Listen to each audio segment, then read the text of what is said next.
Selamat pagi untuk Bapak dan Ibu dosen yang mengajar. Di sini kami dari kelompok 2 akan mempresentasikan tentang mata kuliah struktur 1. Sebelum itu saya akan memperkenalkan kelompok kelompok 2 terlebih dahulu.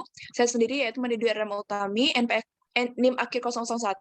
Selanjutnya ada Himalaya, NIM akhir 002, dan Iputu Igong Saputra, NIM akhir 006, Gusti Ayu Yogi Sari Utami, NIM akhir 022, Relin Meita Tania, NIM akhir 023, dan terakhir Anang Agung Ayu Amita Dewi, NIM akhir 049.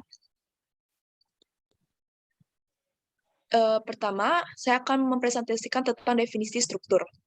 Definisi struktur itu merupakan sebuah sistem konstruksi yang menunjang berdirinya sebuah bangunan dengan standar kekuatan, keamanan, kestabilan, dan kenyamanan yang memadukan penggunaan material dan teknologi yang mendukung. Masuk ke dalam substruktur, di mana substruktur itu terdiri dari pondasi, sloof, retaining wall, dan basement. Struktur bangunan bawah itu merupakan sistem pendukung bangunan yang menerima beban struktur atas untuk diteruskan ke tanah di bawahnya. Perhitungan perencanaan struktur bagian bawah atau substruktur ini meliputi perhitungan slope dan perhitungan pondasi.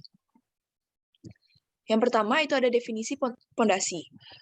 Struktur pondasi merupakan struktur bagian bawah bangunan yang terhubung langsung dengan tanah atau bagian bangunan yang terletak di bawah permukaan tanah yang berfungsi memikul beban bangunan yang ada di atasnya. Ini merupakan gambar dari pondasi. Untuk meminimalisir kesalahan dalam membuat atau membangun sebuah pondasi, di mana pondasi bangunan harus diletakkan pada tanah yang cukup keras, padat, dan kuat, mendukung beban bangunan tanpa menimbulkan penurunan yang berlebih. Pondasi merupakan struktur dari bangunan yang sangat penting karena fungsinya adalah menopang bangunan yang ada di atasnya.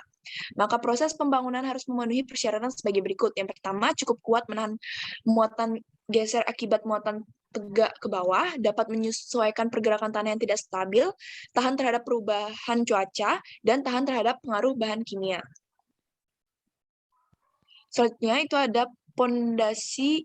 Selanjutnya, pondasi dapat digolongkan berdasarkan kemungkinan besar beban yang harus dipikul oleh pondasi. Yang pertama itu ada pondasi dangkal. Pondasi dangkal disebut juga pondasi langsung. Pondasi ini digunakan apabila lapisan tanah pada dasar pondasi yang mampu mendukung beban yang dilimpahkan terletak tidak dalam atau berada relatif dekat dengan permukaan tanah. Pondasi dangkal itu adalah pondasi yang mendukung beban secara langsung seperti pondasi telapak, pondasi memanjang, dan pondasi rakit atau rough foundation. Pondasi telapak.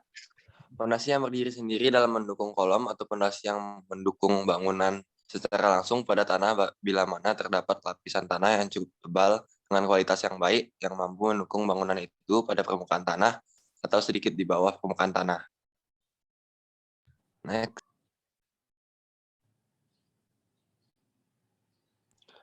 Pondasi memanjang. Pondasi yang digunakan untuk mendukung sederetan kolom yang berjarak dekat sehingga bila dipakai pondasi telapak sisinya akan terhimpit satu sama lainnya. Pondasi rakit. Pondasi yang digunakan untuk mendukung sederetan kolom yang berjarak dekat sehingga bila dipakai pondasi telapak sisinya akan terhimpit satu sama lainnya. Pondasi dapat digolongkan berdasarkan kemungkinan besar beban yang harus dipikul oleh pondasi. Pondasi dalam. Pondasi dalam adalah pondasi yang meneruskan beban bangunan ke tanah keras atau batu yang terletak jauh dari permukaan seperti 1. Pondasi sumuran, 2. Pondasi tiang. Pondasi sumuran. Pondasi sumuran merupakan pondasi peralihan antara pondasi dangkal dan pondasi tiang. Digunakan bila tanah dasar yang kuat terletak pada kedalaman yang relatif dalam, di mana pondasi sumuran nilai kedalaman dibagi lebar lebih kecil atau sama dengan 4, sedangkan pondasi dangkal kurang atau sama dengan 1.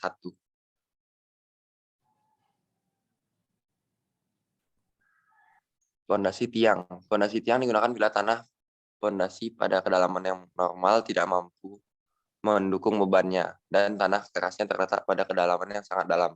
Pondasi tiang umumnya berdiameter lebih kecil dan lebih panjang dibandingkan dengan pondasi sumuran.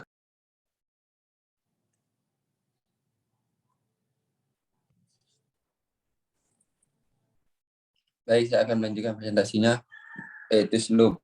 Definisi slope. Slope adalah struktur bangunan yang terletak di atas fondasi bangunan. Slope berfungsi mendistribusikan beban dari bangunan atas ke fondasi, sehingga beban yang tersalurkan ke setiap titik di fondasi tersebar merata.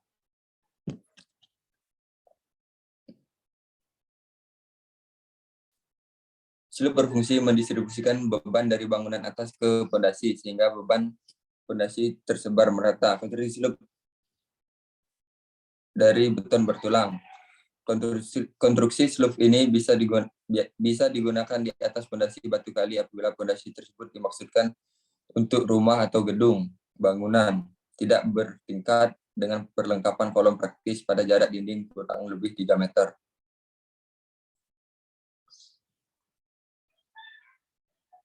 Kemudian konstruksi slope dari batu bata. Prolap dibuat dari susunan batu bata yang dipasang dengan cara melintang dan diikat dengan adukan pasangan, yakni 1 bagian portland semen berbanding 4 bagian pasir. Kemudian konstruksi slope dari kayu. Konstruksi rumah panggung dengan fondasi tiang kayu atau misalnya di atas fondasi setempat. Slope dapat dibentuk sebagai balok pengapit. Jika slope dari kayu ini terletak di atas fondasi jalur dari batu atau beton, maka dipilih balok tunggal. Kemudian ada retaining wall atau dinding penyangga. Definisi retaining wall, konstruksi berbentuk dinding yang digunakan untuk menyangga kestabilan agar bidang tanah tidak tergeser atau longsor.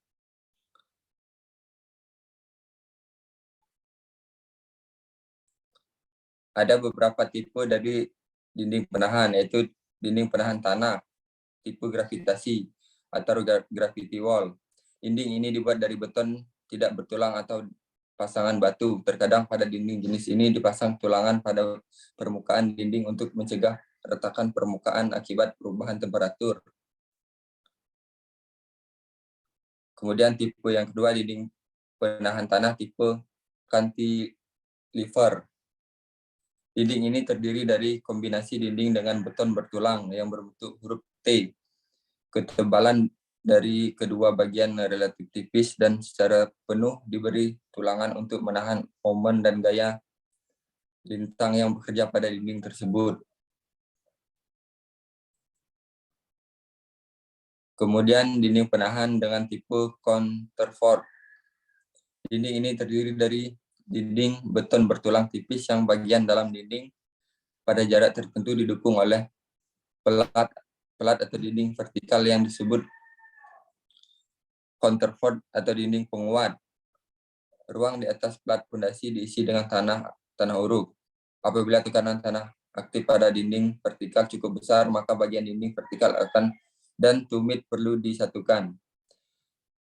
Counterfort berfungsi sebagai pengikat tarik dinding vertikal dan ditempatkan pada bagian timbunan yang interval jarak tertentu. Dinding interval akan lebih ekonomis digunakan bila ketinggian dinding lebih dari 7 meter.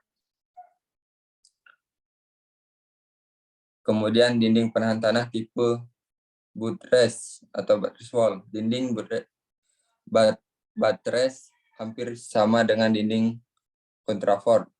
Hanya berbeda bagian counterfort diletakkan di depan dinding. Dalam hal ini, struktur counterfort berfungsi memikul tegangan tekan.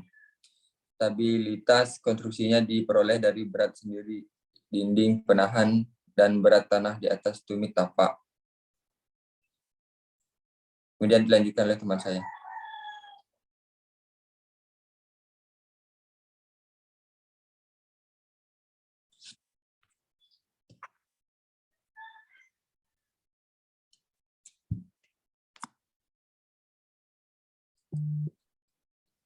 Baik, saya akan menjelaskan definisi basement. Basement adalah sebuah tingkat atau beberapa tingkat dari bangunan yang keseluruhan atau bagian terletak di bawah tanah.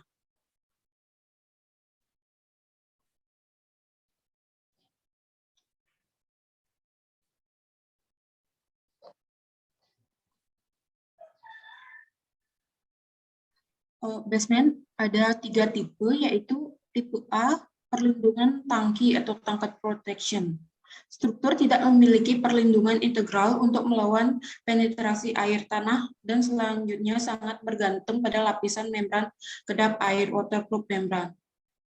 Struktur tembok dapat menggunakan praktekan atau prestrate beton yang dikuatkan atau beton polos ataupun batuan keras dengan sistem struktural kedap air digabungkan secara eksternal selama konstruksi atau dapat diterapkan secara internal pada basement yang telah selesai dibangun. Next. Yang kedua ada tipe B, perlindungan integral struktur. Struktur membutuhkan pembangunan struktur itu sendiri untuk dibangun sebagai kulit internal air. Pembangunan beton yang dikuatkan atau praktekan yang tanpa alternatif lain, struktur basement haruslah dirancang dengan parameter yang pasti dan ketat untuk menghasilkan ketahanan airnya. Kebanyakan rancangan harus dibangun sesuai dengan rekomendasi BS 8007 atau BS 8110 yang memberikan petunjuk kualitas beton dan jarak antar tulangan. Selanjutnya, basement tipe C, yaitu perlindungan dengan pengaliran. Struktur menggabungkan rongga air di antara struktur basement, ketergantungan permanen daripada rongga ini untuk mengumpulkan air tanah sepanjang patung rembesan struktur dan langsung menerus air tersebut ke pembuangan air dan drainase atau dengan pemompaan. Baik, selanjutnya akan dilanjutkan oleh teman saya. Baik, di sini saya akan menjelaskan mengenai superstruktur. Superstruktur merupakan komponen struktur yang berada di atas permukaan tanah yang berfungsi menyalurkan dari atas atau atap ke dalam tanah atau pondasi. Yang menjadi pertimbangan penentuan sistem superstruktur yakni yang pertama yaitu ada mampu mendukung ekspresi bangunan, lalu yang kedua ada efisiensi dan kemudahan dalam pengerjaan dan perawatan, dan yang ketiga yaitu mampu menahan beban horizontal dan vertikal yang diakibatkan oleh gaya angin dan gempa. Adapun komponen dari superstruktur yakni yang pertama ada kolom. Kolom merupakan bagian dari superstruktur yang terletak di atas roof. Adapun klasifikasi fondasi yaitu yang pertama ada kolom pendek. Kolom pendek adalah jenis kolom yang kegagalan material. Lalu yang kedua ada kolom panjang, di mana kolom panjang adalah elemen struktur tekan yang semakin panjang akan semakin langsing yang disebabkan oleh proporsinya. Yang kedua ada balok. Balok dalam sistem struktur, bangunan berlantai merupakan sistem struktur yang berada pada bagian superstruktur, dengan fungsi sebagai penyalur gaya dari kolom atasnya dan plat lantai. Klasifikasi balok terbagi menjadi dua. Yang pertama ada balok induk, yaitu balok yang berada pada tengah kolom di setiap lantainya. Fungsi dari balok induk menerima gaya dari kolom atasnya, ring balok, plat lantai, dan dinding. Yang kedua ada balok anak, yaitu adalah balok yang berada di bawah plat lantai di bangunan berlantai. Fungsi balok anak sebagai penerima gaya dan beban dari plat lantai yang kemudian menyalurkan gaya dan beban tersebut ke balok induk. Lalu ada plat lantai. Plat lantai adalah struktur planar kaku yang secara khas terbuat dari material monolit yang tingginya kecil dibandingkan dengan dimensi-dimensi lainnya.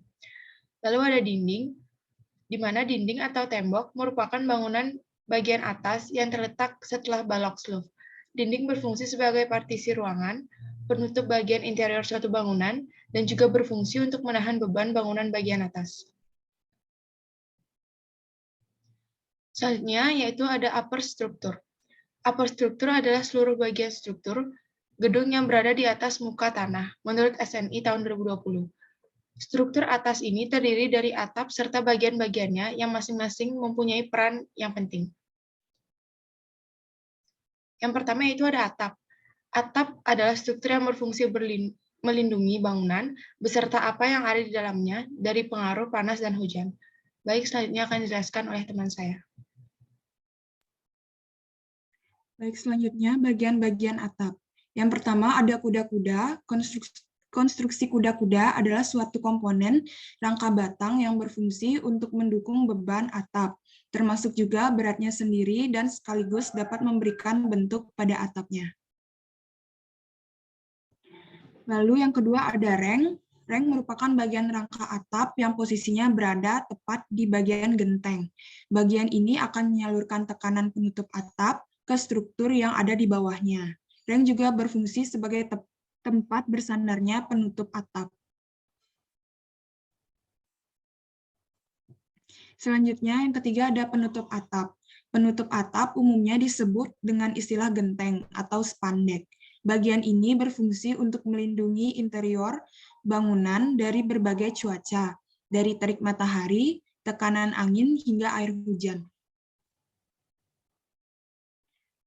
Lalu yang keempat ada talang jurai. Talang jurai adalah bagian yang menyambungkan antara bidang atap satu dengan yang lain.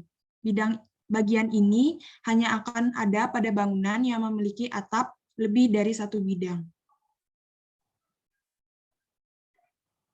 Lalu selanjutnya ada rabung. Rabung merupakan pengikat antara dua susunan penutup atap.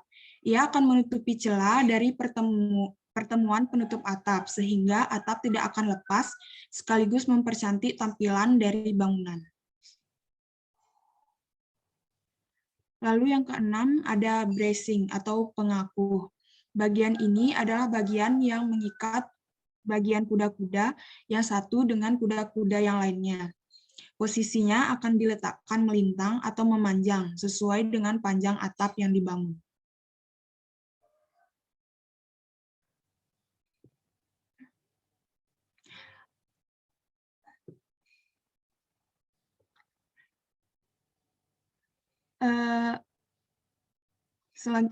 Berikut ini adalah gambar dari substruktur. Lalu selanjutnya ada contoh dari superstruktur. Dan yang terakhir, contoh dari upper struktur. Baik, kesimpulan dari presentasi tadi adalah struktur sebuah sistem konstruksi yang menunjang berdirinya sebuah bangunan. Struktur terbagi menjadi substruktur, superstruktur, dan upper struktur. Substruktur itu adalah struktur bangunan bagian bawah. Itu sistem pendukung bangunan yang menerima beban struktur atas, lalu diteruskan ke tanah. Lalu bagian-bagian substruktur itu ada pondasi, slope, retaining wall, dan basement.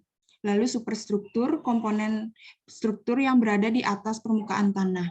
Fungsinya itu menyalurkan beban dari atap ke tanah. Bagian-bagiannya, kolom, balok, plat lantai, dan dinding. Lalu selanjutnya ada superstruktur, yaitu seluruh bagian struktur gedung yang berada di atas muka tanah atau atap. Bagian-bagian atap itu ada kuda-kuda, reng, penutup atap, talang jurai, rabung, dan bracing atau pengakuh. Baik, sekian dari presentasi kelompok kami. Mohon maaf apabila terdapat kesalahan kata. Terima kasih.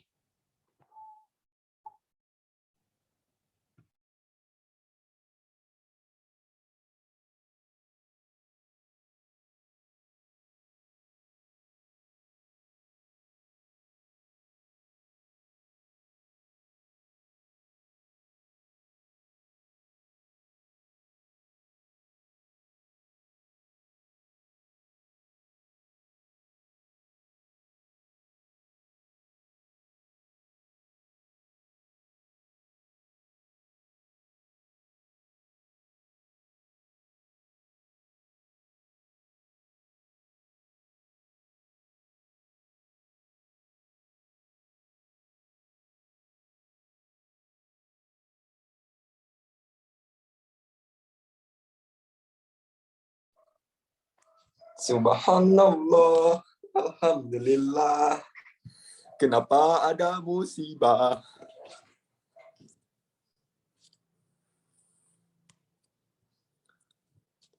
Ya Tuhan, Kenapa? berikanlah pencerahan pada laptopnya Meta. Ini kita masih ke-record nggak ya? Ini kenapa nih? Masih. Astaga.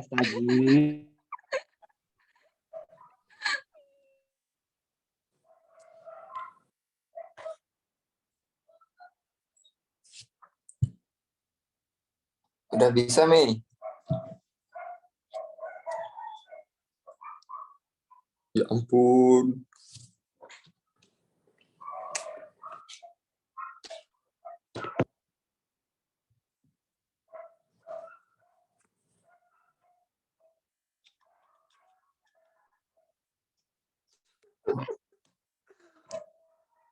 Amita kepotong, tinggal kepalanya. Tadi Mita kan gini, pas Amita masih ngomong, Mita udah bilang gini, udah bilang like.